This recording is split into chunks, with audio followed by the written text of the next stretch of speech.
हाय बच्चों, आज आपका कक्षा 10 का प्रश्न 8.2 का क्वेश्चन नंबर 3 है। हमने हर वीडियो अलग अलग पार्ट में करके डाल दिया है, आप लोग देख लीजिएगा।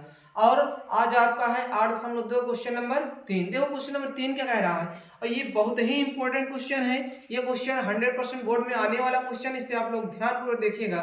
देखो क्वेश्चन क्या कह रहा है, यदि tan a प्लस बी बराबर रूट का 3 और tan a माइनस बी बराबर 1/√3, तो बोला है जो थीटा का a प्लस बी का मान है 0 से बड़ा है 90 से क्या है छोटा या बराबर।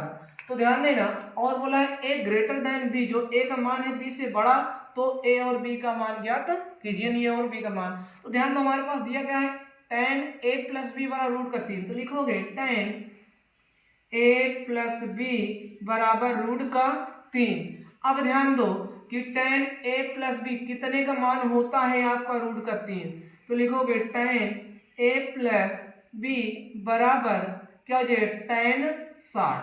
अब ध्यान दो a प्लस बी बराबर आपका कितना हो जाएगा 60, इसको हम मान लें इक्वेशन फर्स्ट। इसी प्रकार आपका अगला दिया है tan a माइनस बी बराबर 1/√3। तो ध्यान दो tan a माइनस बी ऐसे रहेगा। अब ये कितने का मान होता है tan 30 का। ध्यान दो, अगर यहाँ tan है तो यहाँ कितना होना चाहिए tan। अब a माइनस बी बराबर कितना आ गया भैया 30, इसको मान लिया क्वेश्चन नंबर सेकेंड। अब आपको क्वेश्चन नंबर फर्स्ट मिल गया, क्वेश्चन नंबर सेकेंड, तो क्या करेंगे हम समीकरण 1 व 2 को जोड़ देंगे, यानी को जोड़ने पर। अब जोड़ो भैया 1 और 2 को, तो एक क्या है a प्लस बी बराबर 60 और 2 है आपका a माइनस बी बराबर 30। तो जोड़ने पर कोई चेंज नहीं होता है, तो a और a क्या हो जाएगा 2a, ये प्लस a माइनस कैंसिल, ये 60 30 90, गुणा कर इधर क्या करें भाग, a बराबर 90/2, यानी कितना आ गया 45। अब ध्यान दो, जब a का मान कितना आ गया 45, तो a का मान चाहे 1 में रखो चाहे 2 में, तो a का मान समीकरण 1 में रखने पर, तो रखो भैया समीकरण क्या है आपका a प्लस बी बराबर 60, तो a का स्थान 45 प्लस b बराबर 60। अब ये प्लस उधर जाए क्या हो जाएगा माइनस, तो 60 माइनस का 45, तो जो b बराबर आ गया कितना आ गया भैया 15। अब ध्यान दो a बराबर आपका आ गया 45 और b बराबर कितना आ गया 15। अब आपको मिल गया a ग्रेटर देन b, जो a का मान है b से बड़ा है। ये क्वेश्चन में बहुत इंपॉर्टेंट है, इसलिए ध्यानपूर्वक देख करके नोट कर लीजिए, और जो डाउट इसमें अवश्य पूछिएगा। बोलिए। चलो क्वेश्चन नंबर 4 आपका है, कह रहा है बताइए कि निम्नलिखित में से कौन सा कथन सत्य है और कौन सा असत्य।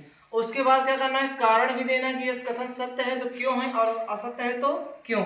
जैसे आपको पहला क्वेश्चन दिया है साइन a प्लस बी बराबर साइन a प्लस का साइन b। ध्यान दो, जैसे हम मान लेते हैं पहले के लिए साइन a प्लस का b बराबर दिया है साइन a प्लस का साइन b। अगर हम a पर 30 या b पर 30 कुछ पर एक अलग अलग नंबर लेते हैं, जैसे हम a बराबर लेते हैं 60 और b बराबर ले लेते हैं 30, तो ध्यान दो, तो साइन यहाँ a पर क्या रखोगे 60 प्लस का 30, तो साइन ये हो जाएगा 60 30 90, तो साइन 90 का मान कितना होता है 1। उसी प्रकार आप इस पर चेक करते हैं, तो साइन a पर कितना रखो 60 प्लस b पे साइन 30, साइन 60 का मान होता है √3/2 प्लस 30 का मान 1/2। हल करोगे तो हो जाएगा आधार समान हर समान है 2 हो जाएगी √3 प्लस का 1, तो हो जाएगा √3 प्लस 1/2। अब ध्यान दो यहाँ कितना आया है 1, यहाँ कितना है √3 प्लस 1/2, ये बराबर नहीं, इसलिए कथन क्या हो जाएगा भैया असत्य। पहला कथन क्या है असत्य। अब ध्यान दूसरा कह रहा है थीटा में वृद्धि होने के साथ साइन थीटा के मान में वृद्धि होती है, ये कथन आप क्या है सत्य, क्योंकि आपको सारणी में बताया गया है, टेबल आप लोगों ने देखा होगा 0 का मान 0 था, 30 का मान 1/2 ऐसे बढ़ते हुए जा रहा था, तो यानी इसका अगर थीटा के मान में वृद्धि होगी तो साइन थीटा के मान में क्या होगी वृद्धि। ये कथन आप सत्य है, आप लोग श्रेणी में टेबल में देख लीजिएगा। दूसरा देखो, थीटा में वृद्धि होने के साथ साथ कास के मान में भी क्या होगी, वृद्धि।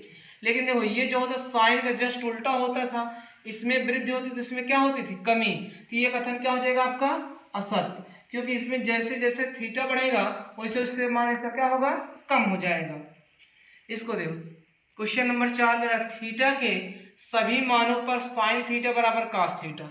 अब इसमें देखो कह रहा है क्या, सभी मानों के लिए, इसके लिए देखो साइन थीटा बराबर क्या दिया, कास थीटा। अगर हम यहाँ लिखते हैं साइन थीटा का स्थान पे यहाँ 60, कास थीटा का स्थान कितना रखोगे, 60। तो देखो साइन 60 का मान होता है √3/2, कास 60 का मान होता है 1/2। तो देखो दोनों मान क्या है, अलग अलग, इसलिए कथन क्या हो जाएगा भैया, असत्य, असत्य। अब लास्ट वाला है, क्या a बराबर 0 पर कॉट ए परिभाषित नहीं है, मतलब कि क्या आएगा, अपरिभाषित।